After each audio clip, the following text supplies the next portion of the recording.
Web Novel, Chapter 307, Traitor Part 1.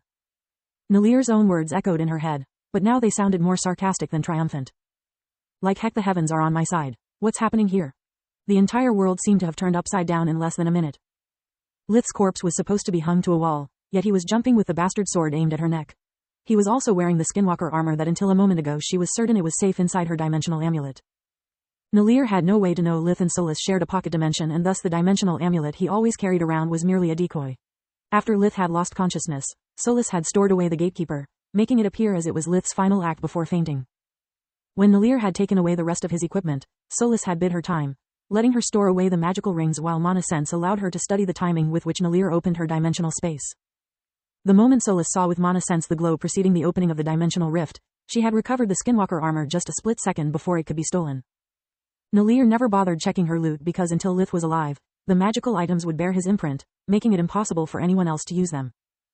The professor was shocked by the sudden turn of events, yet she managed to activate the barrier in time, blocking Lith's first attack without a scratch. She still felt the impact, realizing that his strength was above hers. This doesn't make any sense. I awakened almost 9 years ago while he can't be awakened for more than 6 years. It can't be just because he is a man. It doesn't matter. He is still just a student while I practiced magic for almost 20 years. While he spent the whole night getting stabbed, I had a good sleep. Whatever that stupid piece of stone does, I still hold all the advantages. Nalir's reasoning wasn't wrong, but it wasn't entirely right either. Having graduated from the academy 7 years prior, she indeed had a stronger core and more experience with using high-level true magic. However, Lith had a stronger body, all the knowledge from his previous life, and a rich combat experience. Not to mention that fighting Linhos and patching up Wainmeyer had already cost her quite some energy, while Lith partially recovered from feeding on her little lamb's life force.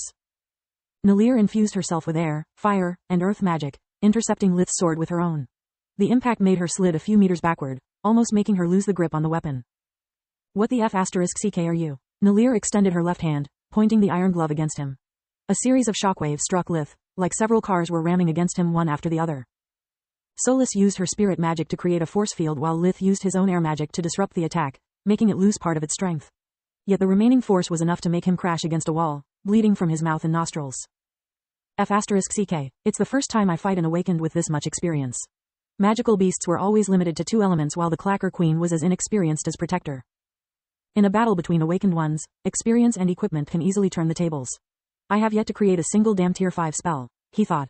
Do you think we should retreat? Solus didn't like the idea one bit. She wanted Nalir to suffer an agonizing death, but the short exchange had shown her a gap between the two that fury alone couldn't overcome. They needed a plan, a diversion, or both. No way, Lith replied. The vision showed me someone capable of killing the Queen's core before slaughtering my family. I bet we are staring at her.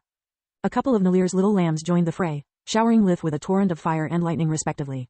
He kicked the wall behind him, managing to dodge both the attacks by jumping above them.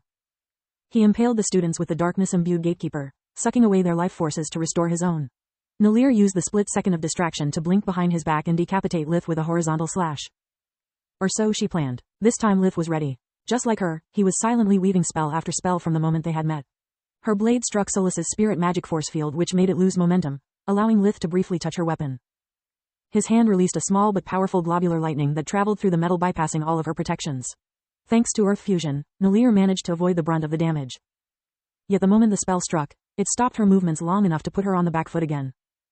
Uriel had yet to recover from the shocking news Floria told him about when all hell broke loose. The door of his room opened, letting 2 students in. With the Academy's power core down, the locks had stopped working. Uriel knew the invaders pretty well. One was Liam Lucart's cousin, a brawny 15-year-old boy. The other was a very cute girl he dated the previous year. You'll pay for what you did to the Lucart family, Dearest. The boy said, unleashing a fireball from one of his rings. How could you play with my feelings and toss me away like garbage? You said you loved me. The girl conjured a swarm of small ice blades. They were all aimed to Uriel's nether regions. Luckily, Uriel had taken Lith's vision very seriously. He had stockpiled his dimensional amulet with the best tools money could afford. Arrays were too slow to cast and healing magic dealt no damage. Since his specializations were useless in case of ambush, he could only be prepared for the worst.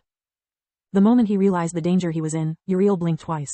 The first moved him behind his assailants, leaving a fire seat at their feet, while the second brought him outside the room, just in time to close the door behind himself. The 3 fireballs exploded almost at the same time, making the walls tremble. I know you probably were out of your minds, but I really want to live.